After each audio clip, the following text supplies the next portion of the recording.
Hello अनि नमस्ते welcome back to my YouTube channel Microsign. Okay, आजको यस भिडियोमा पनि तपाईँलाई स्वागत गर्न चाहे र आजको यो video India to Nepal money transfer plus Nepal to India money transfer. आजको यो भिडियो अलिकति अलग रहने। योभन्दा अगाडि तपाईँहरूले भिडियो डिसेवा थ्रु र प्रगति अनलाइन थ्रु अनि आइएमई र एसबिआई इन्डियन एसबिआई टु नेपालको एसबिआई र अन्य ब्याङ्कहरूमा कसरी ट्रान्सफर गर्ने, साथसाथै पन्जाब नेसनल ब्याङ्कबाट कसरी नेपालको जुनसुकै पनि ब्याङ्कमा खातामा पैसा राख्न सकिन्छ, पैसा पठाउन सकिन्छ, यी सबै मेथडबाट तपाईँलाई मैले बताइसकेँ। र आजको यस भिडियो अलिकति फरक रहनेछ।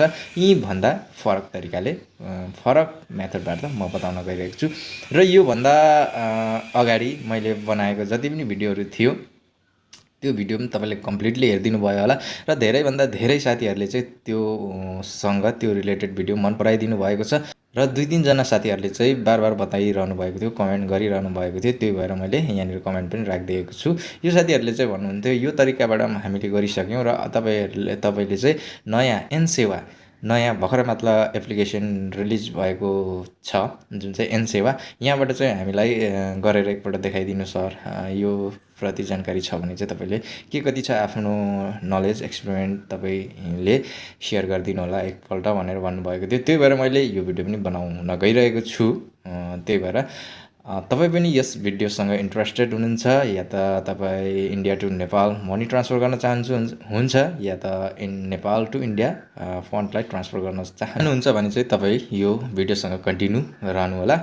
र यदि तपाईँले आजसम्म पनि हाम्रो च्यानलमा नयाँ हुनुहुन्छ भने यो च्यानललाई सब्सक्राइब गरिदिनु होस् र धेरैभन्दा धेरै सेयर पनि गरिदिनुहोस्, किनभने हरेक नेपालीलाई एकदमै चाहिने इम्पोर्टेन्ट भिडियो रहेको छ। र ओके, सबैभन्दा पहिला हामीले तपाईँको आफ्नो फोनको प्ले स्टोरमा गएर एनसेवा टाइप गर्नुपर्ने हुन्छ र मेरो अलरेडी इन्स्टल भएको कारणले गर्दा तपाईँहरूले चाहिँ इन्स्टल गर्नुपर्ने हुन्छ है त। यो प्ले स्टोरमा एभाइलेबल छ यो एप्लिकेसन र तपाईँलाई म एनसेवा यहाँनिर मेरो अलरेडी इन्स्टल भएको कारणले फर्स्ट इन्टरफेस यसरी खुलेर आएको छ। तपाईँसँग अलरेडी एकाउन्ट बनाइसक्नु भएको छ भने फोन नम्बर र पासवर्ड राखेर लगइन गर्न सक्नुहुन्छ। र फर्स्ट टाइम तपाईँले आजसम्म लगइन नै गर्नुभएको छैन, एकाउन्ट नै क्रिएट गर्नुभएको छैन भने डेफिनेटली तपाईँले क्रिएट अ न्यू एकाउन्टमा जानुपर्ने हुन्छ र यस्तो इन्टरफेस खुलेर आउने छ र तपाईँले यहाँ चाहिँ फर्म फिलअप गर्नुपर्ने हुन्छ। फर्स्ट अफ अल माथि सबैभन्दा टपमा फुल नेम, यहाँ आफ्नो सम्पूर्ण नाम पुरा नाम राखिदिनु होला, जुन तपाईँको डकुमेन्टमा छ त्यो नै नाम तपाईँले एउटा पनि मिस्टेक नगरी राखिदिनु होला। ओके, मैले यहाँ राखिसकेँ, तपाईँले पनि यसरी नै राख्नु होला र आफ्नो जेन्डर चुज गर्न मेल अर फिमेल र फोन नम्बर राखिदिनु होला। फोन नम्बर राखिसकेपछि एउटा इमेल पनि राखिदिनु होला।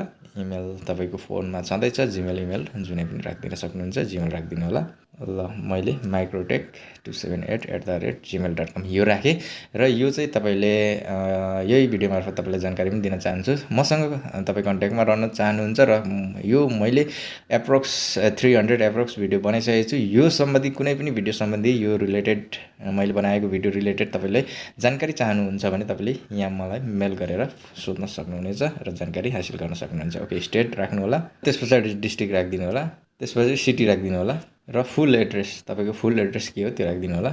फुल एड्रेस राखिदिइसकेपछि आधार कार्ड नम्बर राख्नु होला। ओके, तपाईँले आधार कार्ड नम्बर पनि राखिसकेपछि अलिकति स्क्रल डाउन गर्नु होला।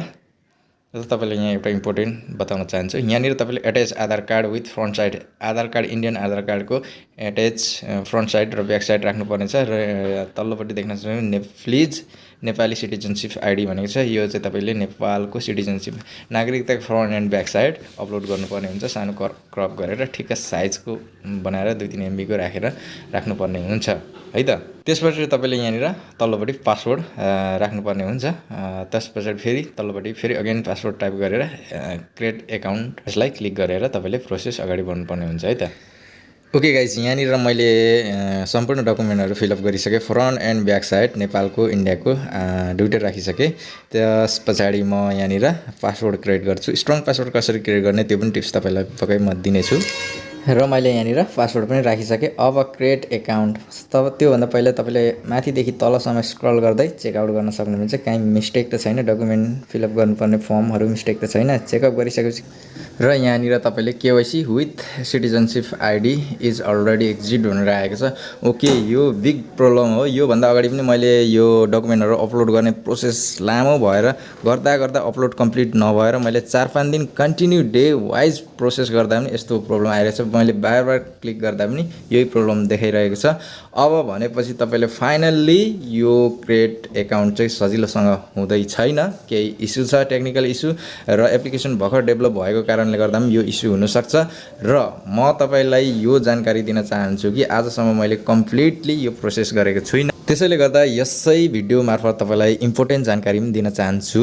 जबसम्म मैले लाइभ प्रुफ तपाईँहरूकै अगाडि स्क्रिन रेकर्ड सेयर गर्दै एकाउन्ट क्रिएट गरेर डकुमेन्टहरू सबै प्रोसेस गरेर मैले 2-4 हजार एक्जाम्पलको लागि डेमो लाइभ प्रुफ नेपालको एकाउन्टसम्म मैले ट्रान्सफर गरेर देखाउँदिनँ, तबसम्मको लागि म तपाईँलाई यो एप्लिकेसन रेफर गर्दिनँ। किन भन्दाखेरि यो मेरो च्यानल कुनै पनि हरूलाई भ्यू कलेक्सनको लागि स्क्याम फ्रड भिडियो बनाएर मलाई कुनै पनि अर्निङ गर्नु पनि छैन, र कुनै पनि त्यस्तो कन्टेन्टहरू म भिडियोमा हाल्दिनँ पनि। मेरो भिडियोमा कुनै पनि तपाईँले चेकआउट गर्न सक्नुहुन्छ, त्यस्तो प्रकारको म भिडियो हाल्दिनँ। र मैले जबसम्म प्रुफ नगरिन्जेल तपाईँहरूलाई म यो रिकमेन्ड गर्दिनँ, किनभने यहाँ टेक्निकल इस्यु आइरहेको छ। या आजसम्म मैले फन्ड ट्रान्सफर पनि गरेको छुइनँ। जब मैले फन्ड ट्रान्सफर गरेर लाइभ डेमो देखाउँछु तब मात्रै तपाईँलाई पनि रिकमेन्ड गर्छु, र तपाईँले पनि यो प्रोसेस अगाडि बढाउनु होला। अहिलेको लागि तपाईलाई म यति चाहिँ जानकारी दिन चाहन्छु, र सायद भविष्यमा यो डेभलप गर्ला, राम्रो होला। अहिले एप्लिकेसन डेभलप चलिरहेको कारणले गर्दा पनि हुनसक्छ। ओके, आजलाई तपाईलाई यति इन्फर्मेसन दिनु थियो, र तपाईँले यो एउटा मेथड पनि ठिकै छ, पछि हेरौँ।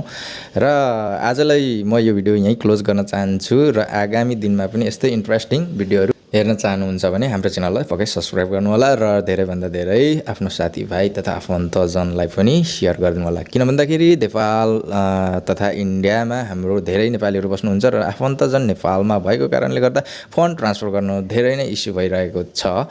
त्यसैले गर्दाखेरि यो भिडियो उहाँहरूको लागि पनि इम्पोर्टेन्ट हुनसक्छ। यो अरू मेथडबाट पनि तपाईँले इन्डिया पठाउन सक्नुहुनेछ, चेकआउट गर्न सक्नुहुनेछ।